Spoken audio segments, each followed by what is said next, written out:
Hello, everyone. It is wonderful to be with you. And I want to thank Force Multiplier for supporting my terrific colleagues who have challenging races coming up ahead. Our topic this evening is the Supreme Court. And as we talk about it, the two concepts that I'd like to make sure you have in mind are capture, regulatory capture, sometimes called agency capture, which is a phenomenon that has a very, very significant bit of academic work around it, both in the area of administrative law and of economics. The literature is quite abundant, and there's a good deal of history. And the perfect example is, the railroad barons who would take over the Railroad Commission. So the Railroad Commission would set the rates that the railroad barons want. That has been a relatively common phenomenon in the area of administration and regulatory matters.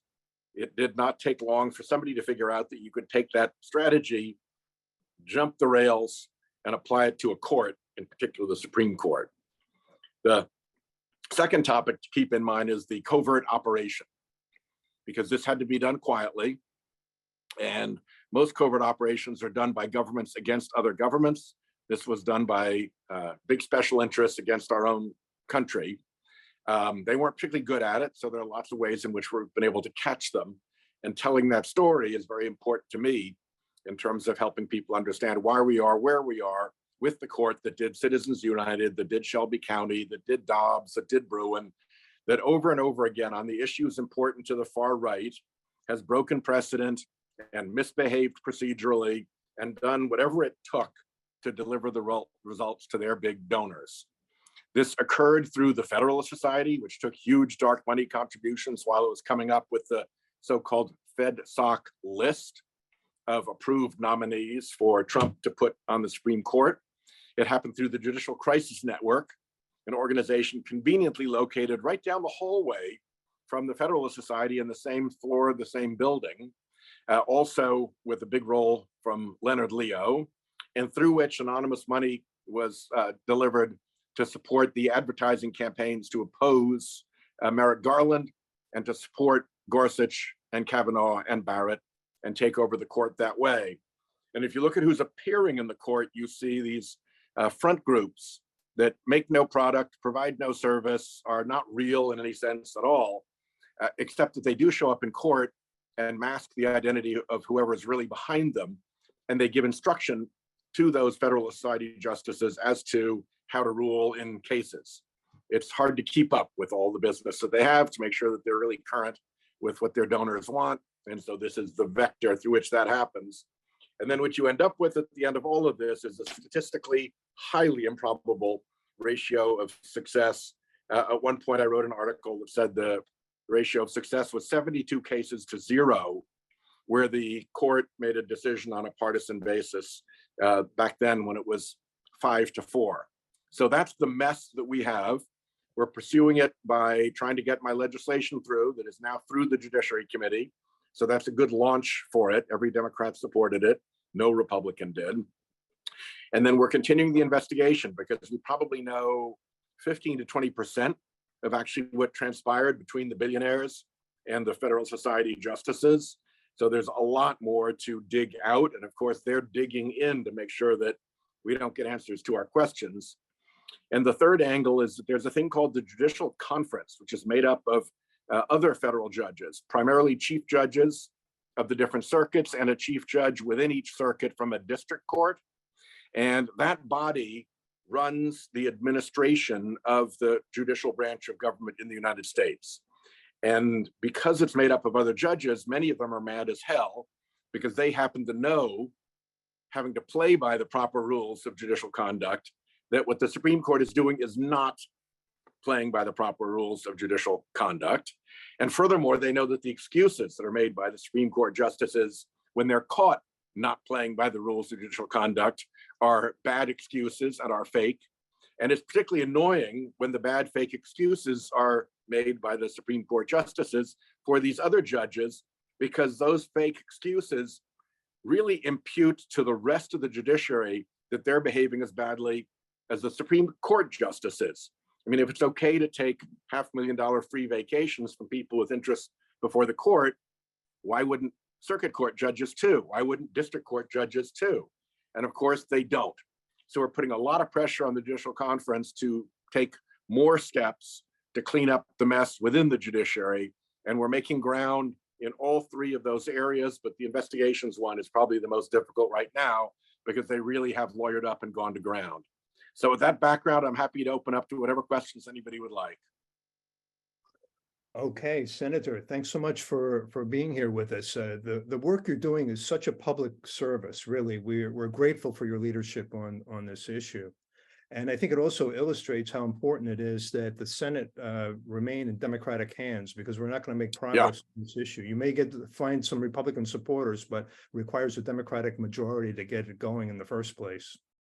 I'm Tom Halleck. I'm co-chair of Force Multiplier. I'm going to facilitate our Q&A with the Senator Whitehouse tonight.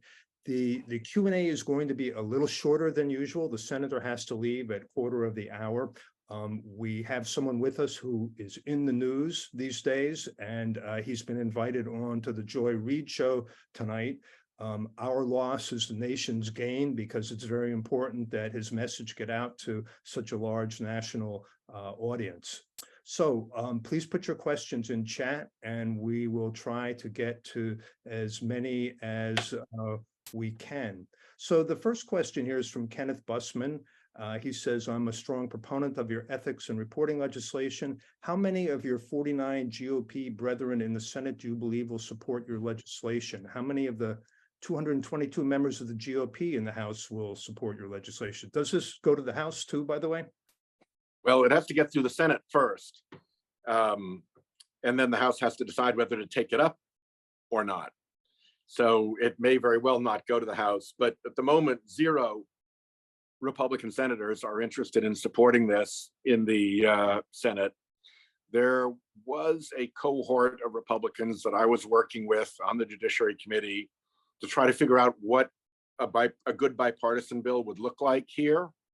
But when the episode with Clarence Thomas and Harlan Crow and the free yacht and jet travel and the vacations and all that blew up, and then the Alito jet travel and free vacations to Alaskan fishing destinations blew up, the Republicans all walked away from the legislation and rallied around the banner of "We must defend this court," which is an act that I would contend is actually evidence for how politicized and captured this court is. That rather than do pretty obvious stuff like, okay, a Supreme Court justice should follow rules like every other federal court judge, or a Supreme Court justice should make disclosures that are no stronger than what members of Congress and executive officials are required to make. Those seem kind of like gimmies. And the fact that they won't go there and instead will rally to defend this court, I think is a tell that the court's politics and their politics are now the same. And I'd even go a step further, and I'd say that the billionaires behind the court's politics who've run this operation are the same billionaires who fill up Mitch McConnell's super PACs and help Republicans win elections. So when they're told what to do by those billionaires, they've got a very strong immediate political interest in doing as they are told. Well, sort of related to all of this, Justice Alito maintains that Senate has no authority whatsoever to regulate the Supreme Court. Can you tell us, well, what you think of that comment, but also tell us what are the clear constitutional lanes of authority that the Senate has, and which are the ones that are vague and yet to be explored? Yeah. Well, first, as to the comment, I sit on the Judiciary Committee, and in my time there, we've had a considerable number of Supreme Court confirmation hearings. And when you hear justices or judges coming in to become justices in their Supreme Court confirmation hearings, the thing that they will always tell us, is, oh, I can't answer that question because that question might come before me on the court. And so it would be unethical. It would be unethical for me to offer an opinion about a matter that might come before me on the court. So against that backdrop, for Justice Alito to go to the Wall Street Journal editorial page of all captured and corrupted places and lay out his argument on a question that might very well come before the court is a pretty flagrant violation of what all of his colleagues say is the ethical premise that you can't talk about things that might come before the court. That's before you even get to the merits of what he had to say. I'll just answer on the merits of whether Congress has any role in dealing with the Supreme Court's ethics. These questions into Alito and his freebies and gifts and all of that, and Clarence Thomas and his freebies and travel, all of that, are adjudicated within the judicial branch, within something called the Judicial Conference, that group that I mentioned earlier, where we're trying to put pressure on the other judges to help clean up the Justices Act. The Judicial Conference exists because it was established by Congress. And the rules that it enforces that relate to financial disclosure are rules that exist because Congress passed them by law. And the rules that it enforces with regard to recusal, which is another big part of my legislation, there's a recusal section. Those rules exist because Congress passed them by law. So what Justice Alito is really saying is that Congress is without authority to examine how an agency that Congress created is implementing laws that Congress passed. And by the way, these aren't new laws. They've been around for decades. And over, Supreme Court justices have been involved with those rules, have participated in that judicial conference. There's never been any objection that any of this was unconstitutional. So the actual practice and the actual behavior of the Supreme Court on this subject completely belies Alito's premise. So he's wrong to be talking about it, unethical to be talking about it according to his colleagues' own terms, and substantively wrong in his judgment according to his colleagues' own live actions and his own. Well, thank you. Not his finest hour. Senator Elizabeth Sherman says, you made the claim that once justices are confirmed to the Supreme Court, they take their orders from the Federal Society for their rulings. This is a very worrisome claim.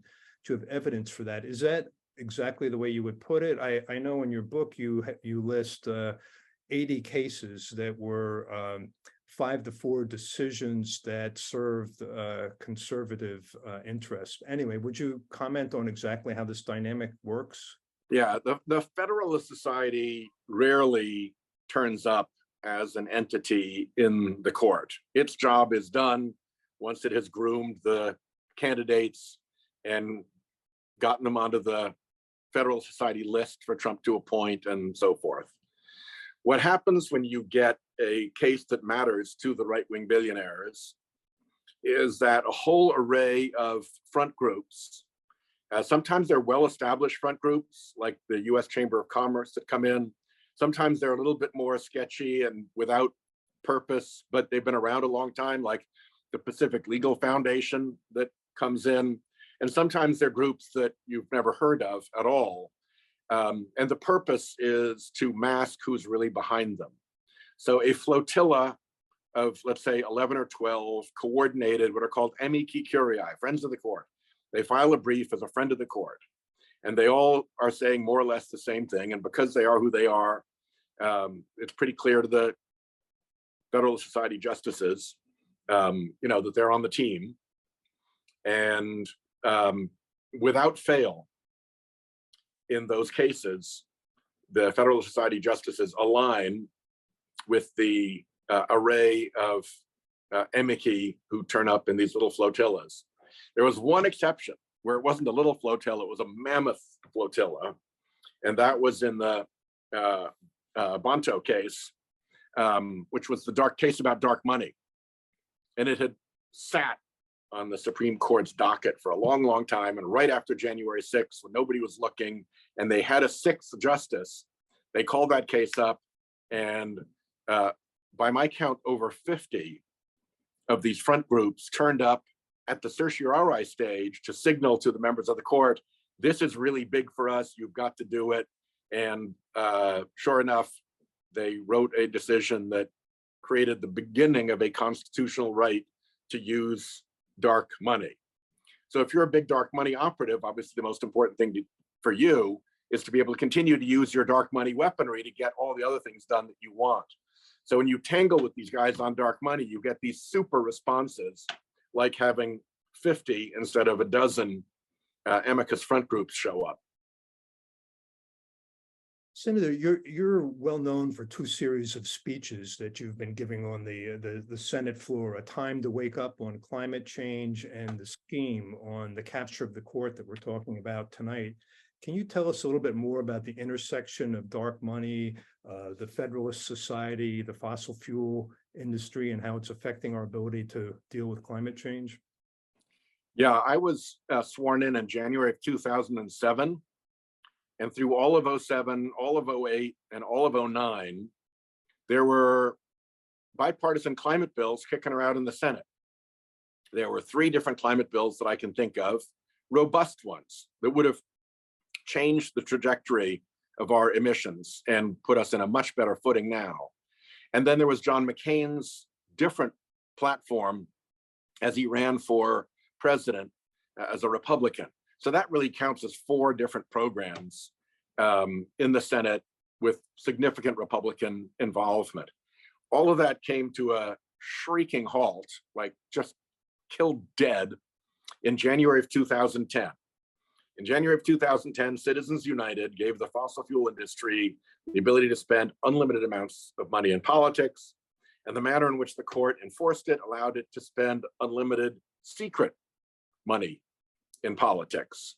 And unlimited secret money is a very, very powerful weapon, and allows you to make threats and promises so that you ultimately may not even have to spend the money. And the effect of all of that was that from January of 2010 forward, no Republican has been willing to get on any serious climate bill in the Senate. So it was a shocking, sudden shift from having a vibrant heartbeat of bipartisan activity to just flatline death for more than a decade. And that's the power of dark money and secret unlimited funding. Can you tell us, Barbara Kafka is asking, can you explain the key content of the legislation that you're proposing? The Supreme Court bill? Yes. So the first thing it does is it makes them have to officially say, okay, we're under the code of conduct, which they kind of are already. So, that's a little bit of a kind of technical piece of it. The important thing is they would then have to set up some enforcement mechanism, which every circuit court of appeals already has for its circuit. Very common. State courts have the same thing, so that if you have a complaint against a justice, there's a place where you file it. And there's somebody on the other end of the in-slot that has to look at it, and they sort out, okay, you winnow out the crazy ones, the ones that have reality, you then assign those to staff attorneys who do the research and ask the questions and put together the factual case about what happened. Just as the Senate Ethics Committee, when it gets a complaint filed against a senator, does its homework of sorting out, winnowing out the nutty ones, and then doing some investigative work to get to the bottom of what actually transpired, where it's not a nutty claim, where it's real. And then when you've got the facts, at the end of the day, you have to have a decider. And what the bill proposes is that the decider is a panel of the chief judges of the circuit courts of appeal. It's good because they're more or less randomly selected, and it's good because they're already involved in ethics enforcement, and it's good because they're a very distinguished group of people.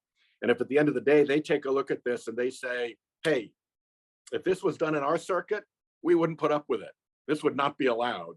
That sends a very strong message to the Supreme Court about its misconduct.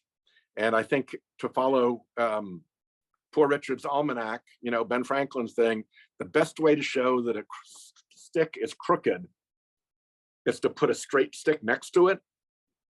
And the judgment of these proven, significant senior judges who have to make these decisions in their own circuits all the time, compared to the behavior of the Supreme Court, I think will be a very rigorous course correction. And we add a little bit more rigor into recusal. We add a little bit more rigor into gifts reporting, and we add more rigor into disclosing who's behind for real an amicus brief. So that's basically the overview. Are you optimistic about the path for this bill? Two things are going to drive it. One is if enough Democrats get elected, we can actually move it forward. And the second is continued disgraceful behavior by the Supreme Court being disclosed and making it a situation where Republicans just can't duck any longer. And I think we probably know 20% of what happened. I think there's a lot more out there to learn. And I think as all that comes out, the story at some point just becomes too grotesque even for Republicans to avoid dealing with. And at some point, they've got to throw in the towel and say, okay, we'll work with you on a bill that we can tolerate. Well, from your lips, Senator.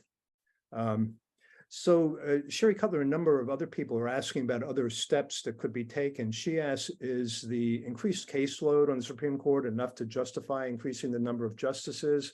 Is that a feasible path? In an ordinary world in which the court was not captured and was not involved in political wars, then to say, hey, when they were 9, there were 9 circuits, now they're 13, or when they were made 9, there was this big of a caseload, now it's 3 times as much, or whatever it is. You could have a rational discussion about increasing the number of members of the court.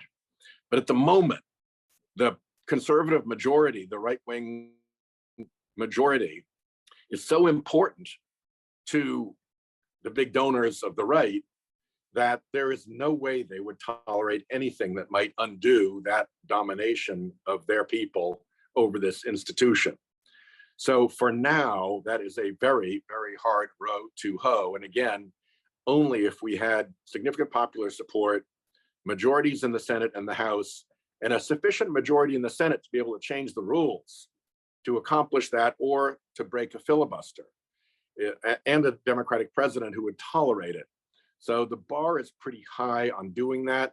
I think a good intermediate step is term limits. And I have a bill to impose term limits that I think is more achievable, although not immediately. Can you tell us a little bit what that would look like? Yeah, put 18-year term limits on the justices. And in our case, it would be retroactive. And under the Constitution, there are a very specific set of cases that Supreme Court justices are allowed to hear constitutionally. And then everything else that they're allowed to hear, they allow to hear at the sufferance and direction of Congress. We give them the right to hear other matters. So to defer to the constitutional argument about this, we would say that with respect to these pure constitutional matters, like litigation of states against states and involving, treaties and things like that, then the justices are going to stay for as long as they're there. But with respect to all the other matters, they term limit out at 18 years. They stay on the court as having senior status. You appoint new ones at the end of the 18 years. And then when the court says, oh, when we have a recusal problem, when somebody has a conflict of interest, we just have to leave the judge with a conflict of interest on, because otherwise we won't be 9 any longer. That problem goes away because you now have the senior judges to call in to fill in the 9 so that you have the requisite number and don't have to worry about letting a conflicted judge participate in a decision. So it helps along the side, it helps with that argument as well, the so-called duty to rule argument. Leaving aside the Supreme Court for a moment and following the climate thread, Andrea Chasen is asking, are there legislative ideas to deal with the EPA versus West Virginia issue that basically calls into question the ability of the federal government to regulate emissions? Yeah, that was an interesting decision because in many respects, it did not much interfere with what the EPA is currently doing. It said that you cannot make a decision as the EPA to move an industry from coal to gas, which was the theory of the original Clean Power Plan under President Obama, but that's no longer the current theory. And so they were a little bit taking a shot at a dead horse, which raises the whole separate question of why they took the case in the first place, but let's not go down that road. But there is a significant case or controversy problem with that decision.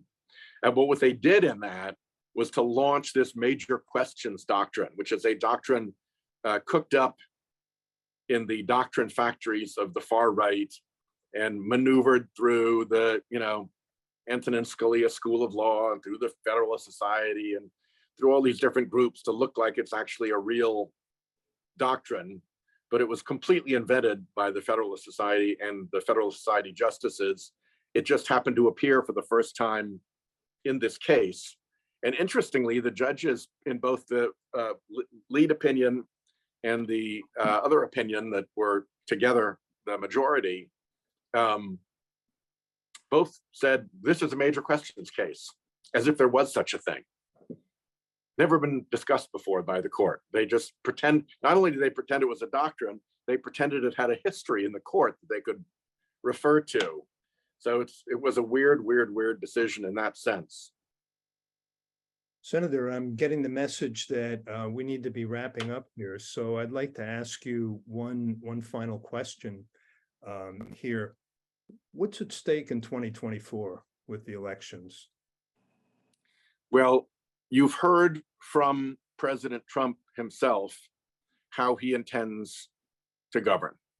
He intends to destroy the federal agencies, undo the civil service, fill it all with partisan hacks and people who are subservient to Trump himself, pardon everybody that he knows who's in trouble, who committed an actual violation of the law, and turn the Department of Justice against people against whom there is no case, but who he'd like to see punished, and then do immense damage to our standing in the world by pulling out of Ukraine, attacking NATO, and trying to unwind our stand, which I think is a very proper one, against Vladimir Putin and take Putin's side in all of that.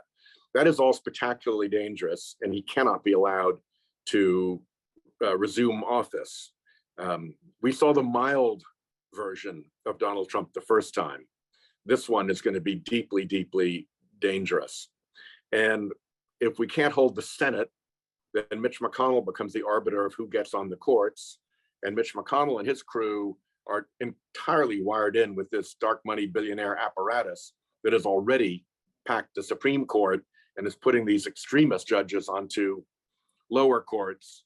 So we're kind of at a pivot point in American history. If we can take back the House so that we can do more big bills like the Inflation Reduction Act through reconciliation, and have a majority in the Senate that allows us to do the reconciliation bill, and continue to control the appointment of reasonable, legitimate, regular school judges onto our judicial branch, and have a responsible leader like Joe Biden, who wants to grow the economy and has been very successful in all of that, and wants to restore American values around the world and the treaties and alliances that have kept the world safe. I think it's our children and grandchildren grow up in a much better and safer world than in the dark and dangerous world of Republican leadership right now. Well, we couldn't agree more. And the people on this call have been working to create Democratic majorities in the House and Senate. And just really want to thank you for taking time out of your busy schedule and for all that you're doing to just create awareness about what's going on in the Supreme Court and the danger it poses to our democracy. So thank you. Good luck on Joy Reid, and hope to see you again. It's a fight worth having. Thank you for joining me in it, and thank you for supporting my 4 wonderful colleagues.